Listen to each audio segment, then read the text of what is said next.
Dieu nous parle. Chaque jour, Charles et Carole vous présentent la leçon de l'école du sabbat.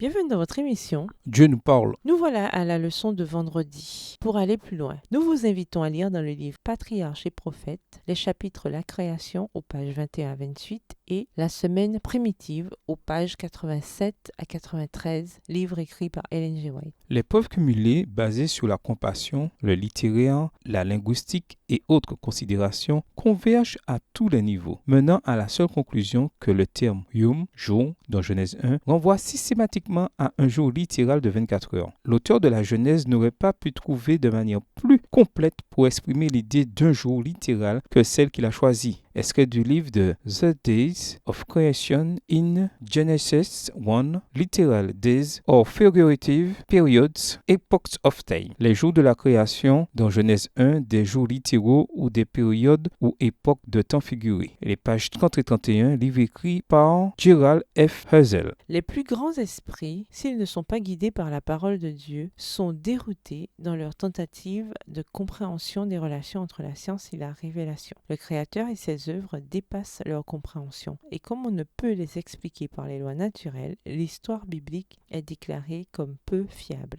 Texte tiré du livre Testimonies for the Church, témoignages pour l'Église, volume 8, au chapitre 42, à la page 257, livre écrit par Ellen G. White. À méditer, voyez la citation d'Ellen White ci-dessus. Ne sommes-nous pas souvent témoins même aujourd'hui de ce qu'elle a écrit, même de la part de chrétiens déclarés qui, face aux affirmations de la science, acceptent automatiquement ces affirmations au détriment du récit biblique, ce qui, comme elle écrit, impliquerait que l'histoire biblique est peu fiable. Pourquoi est-il impossible de prendre la Bible au sérieux tout en acceptant l'évolution théiste? Si vous connaissez un évolutionniste théiste qui affirme être chrétien, pourquoi ne pas lui demander d'expliquer la croix à la lumière de ce que Paul a écrit, voir Romains 5, concernant le lien direct entre la chute et la mort d'Adam et la croix de Jésus? Quelle explication donne-t-il ou donne-t-elle? Si la Bible est la révélation de Dieu, alors la foi et les yeux du croyant ne s'ouvrent-ils pas à la plus grande réalité exprimée dans l'Écriture? Comment les chrétiens peuvent-ils être qualifiés de bornés quand ils ouvrent leur esprit aux vérités scripturaires révélées par un Dieu infini? En fait, une vision du monde athée, matérialiste, est bien plus étroite que la vision chrétienne du monde. En tant que chrétien qui reste fidèle à la parole de Dieu, comment servir ceux qui sont aux prises avec des difficultés sur les questions d'identité sexuelle? Pourquoi ne devons-nous pas être ceux qui jettent la pierre, même avec ceux qui, comme la femme prise en adultère, sont coupables de péché? Au revoir. Et à demain si Dieu veut.